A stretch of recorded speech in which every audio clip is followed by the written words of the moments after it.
enfin, c'est fait. L'Union européenne vient de se décider à prendre enfin des sanctions contre le Rwanda. Alors c'est une première étape.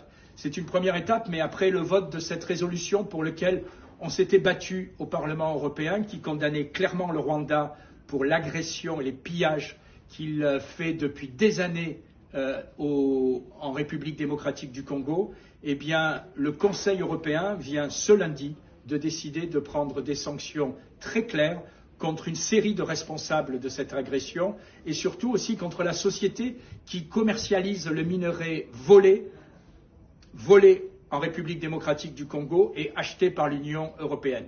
Donc c'est un premier succès qu'il faut saluer. Mais il faut aller plus loin parce qu'une partie du Congo est toujours occupée aujourd'hui par le Rwanda qui continue ses pillages et ses vols.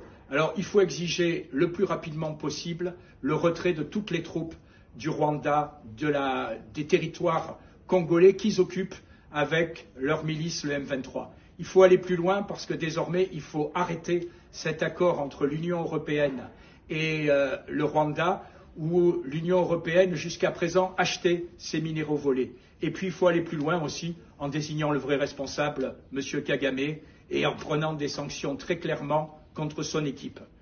Les choses changent et on voit que M. Kagame perd son calme. Voilà, il perd son calme, il vient ce lundi de rompre les relations diplomatiques avec la Belgique, qui avait osé le critiquer, et lui qui se croyait tout permis, qui pensait qu'en organisant des grands prix automobiles, en organisant des championnats du monde de vélo, eh bien, on oublierait ses crimes, aujourd'hui est rappelé à la réalité.